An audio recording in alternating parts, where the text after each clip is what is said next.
Hi, Marcus. My name is Michelle. I'm your on call counselor today. I know you spoke briefly with the intake counselor before coming in. Before we get started and dive into it, I would like to do a quick disclosure.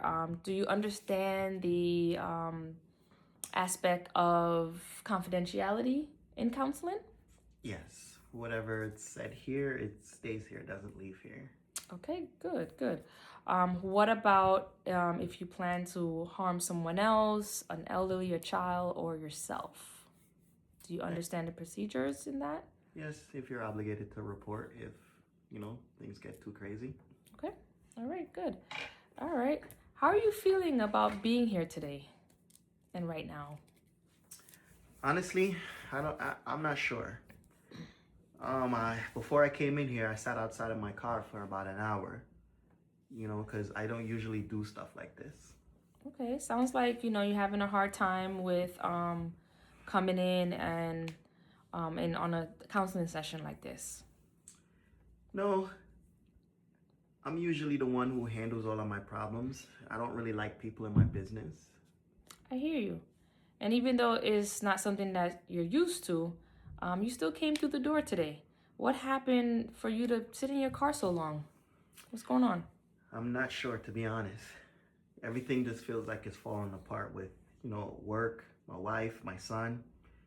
I just be sitting at home all by myself. I just don't want to go back there. You said something very important. You say you don't want to go back home.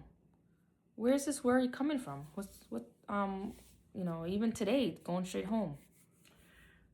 I don't know if it's I'm worried about something happening. I just know I don't want to be at home alone with my thoughts. I see. Tell me a little bit more about what's going on. What happened in the last couple of weeks? Well, a few weeks ago, I hurt my back at work. And now the doctors are telling me that I can't really do anything by lifting anything. So I can't do my regular job. I work my whole life. Now I'm just sitting around at home just feeling useless. Mm, I understand. That sounds hard and difficult. So you're basically saying you're used to working and providing for your family, and now, all of that is like kind of falling apart. That's correct. I'm supposed to be the provider. My wife shouldn't be the one sitting at home worried how the bills are going to get paid. When you say I'm supposed to be provider, where do you get that belief from? Well, that's how I was raised. My father worked every day. All the men in my family worked. I grew up watching everybody work. Men don't complain about any problems. Whatever problem you have, you just handle it on your own. I hear your message. So it's something that you carry for a long time, like with men being strong, working, providing, and handling business on your own. Yep, pretty much. And now that you're injured, temporarily, you just seem like you're just not yourself. I don't even feel like myself. I'm 38 and I shouldn't have someone taking care of me. That's a major adjustment, Marcus. Your injury isn't, is affecting you and your paycheck.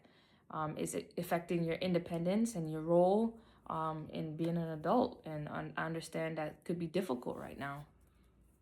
Yep, that's exactly it. How has all of this affected between your life and like your personal life and your family? Well, to be honest, me and my wife, we just keep on arguing. She say I'm arguing all the time. I'm angry all the time. And 2 nights ago, she took my son and just got up and just left, went to her sister's house. Oh man, how is this making you feel? How like To be honest, it's very embarrassing. It hurts. My son is 15. I don't want him to look at me like, I'm some kind of failure. I understand. At this stage of your life, you spent your whole life building, working, trying to provide for your family, and now you're injured, and it feel like you're questioning your purpose and your role in life. Yep. Sometimes I even wonder, what they need me for anymore. I just feel so useless. Mm. Outside of providing for yourself financially, what do you think this means to your son and fatherhood? I guess he still needs me around, sometimes for advice or somebody to talk to, even though he doesn't even act like he needs me. Yeah. So even though you're struggling right now with the values of you still recognizing you being a father and still wanting to be a part of like taking care of responsibilities around the house. Yep, absolutely. Okay. All right. So let's talk a little bit more about um the intake that you took over the phone, and I want to kind of dig deeper and try to figure out a plan and how can we help you. You mentioned something in the intake about not wanting to go home, and you just want to go to sleep and never wake up, right? Whenever someone tells someone that, it's our job to keep you safe, and it's important to me. um, are you thinking about ever like killing yourself? To be honest, yeah, I've thought about it. Thank you for sharing that with me. How often you have those thoughts? For the last week, more than often, especially at nights and every day lately. Oh, okay. When do you normally see these thoughts come in, and how long do they usually last? It usually lasts for, a few minutes.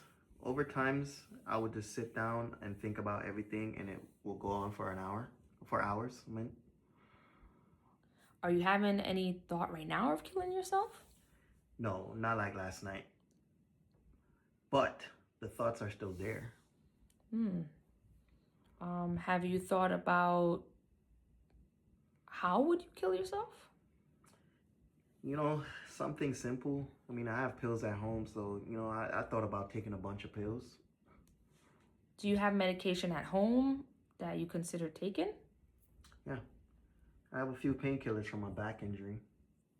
Have you ever taken them out, like counted them, sorted them to do anything with them? No, Okay. these are only just thoughts. I haven't even done anything about that. Anything about, going about killing myself. Okay. And have you ever decided when you'd actually like plan to do it? No, Okay. Do you believe you intend to kill yourself today? I don't think so. I don't want to die. I just want the feeling to just go away. Okay, I hear you. That's important. That's an important difference too. You planning on just taking the pain away is totally different from ending your life. That's right. Okay, good. Have you ever attempted suicide before? No, Have you um, ever in attempted to hurt yourself? no, Okay. Do you have access to like a firearm or a weapon at home? no. I don't have any guns at home. No firearms at all. Okay, good, good. Okay, so I also want to talk about another part of your intake, and that was the alcohol. You mentioned that you've been drinking more lately. What does more looking like for you? Well, I used to have a beer after work sometimes. Now I'm probably up to 4 to 5 drinks a night. Have you noticed that the intrusive thoughts or the suicidal thoughts has gotten worse since you've been drinking more? A matter of fact, yeah, it probably has. That's when I start thinking about everything. Wow. Okay. Have you had any drinks today? No, Have you ever received counseling or any counseling for mental health treatments before? No, like I said, Doc, I don't really like people in my business, so I never even thought about it. I thought I needed it. Okay, okay. All right. Before your injury, have you ever experienced a period where you felt like hopeless or um, thought of suicide? No, Okay. not like this. Okay, good, good. All right. So you've answered a couple of questions, and we're going to go into the preventive portion of it. Um, you've been dealing with some painful thoughts, but you've been sitting here instead of going home, and we want to help you through this. What has thoughts or keeping you from stopping doing the action? To be honest, my son mostly. I can't see myself doing that to them. Tell me a little bit more about him. It seems like you care about him a lot. He's a good kid. He's 15. He gets on my nerves sometimes, but that's my boy. Okay, okay. What would you like him to kind of remember you as a father? I want him to remember that, I love him and that I was always there for him and, that I did everything I could for him. Okay, that it seems like you have a deep meaning for him, and you want to be present in his life. It does, doesn't it? Okay, okay. Who else do you have like support wise around you? Who else can you kind of lean on to as a support? I could see, my brother keeps on calling me, so I could see me leaning towards my brother. Okay, and what's your relationship like with him? We're close. I just don't want him to know everything that's going on. Okay. Because, like I said, I don't really like people in my business. I understand. Okay. So for today, right, with everything going on and your thoughts, how do you feel about giving him a call and see if he can at least spend the night with you tonight? Knowing him, he'll probably come over immediately. Okay, perfect, perfect. Would you be willing to let him know this? After talking to you, yeah, I think so. Okay, all right, good. So we talked about a lot today. Before we have plans now. Most importantly, we can try to come to a safety plan starting tonight. How does that sound? Sounds great. I just don't want to go home and sit down drinking and thinking again. Okay. Then let's make an immediate goal. Getting you through tonight safely and making sure that you're not alone and you're not in your thoughts. After tonight, we'll begin a supportive goal. We'll plan on different recoveries, supporting with families and relationship, your alcohol usage, and how you've been feeling emotionally, okay? Okay. All right, sounds good. I would like to develop a plan together. This is not me telling you what to do, but I think we can start with coming up with different things that we can help you with and through your thoughts and becoming stronger. So how do you think that makes you feel? And I want to definitely take you out of this dark space that you're in right now. Okay. I could look at it like this. When I go home, if I can't sleep, I won't start drinking, stop answering my phone, or start thinking that everybody, could do better without me. Okay, good, good. That's an important sign, and those are definitely warning signs as well. So if those things occur, try to lean on things that might be able to take you away from the thought. What are some things that can kind of take you away from those and help you through those difficult times? What do you like to do like normally? Well, I like music. Sometimes talking and walking helps, as long as my back isn't hurting me. Okay, good, good. Music and a short walk is definitely a good option. Who can you contact if those things is just not enough? Only one that I'm really close to is my brother. Okay, perfect. would you be willing to call in before we leave here tonight and, touch base with him? Yeah. All right.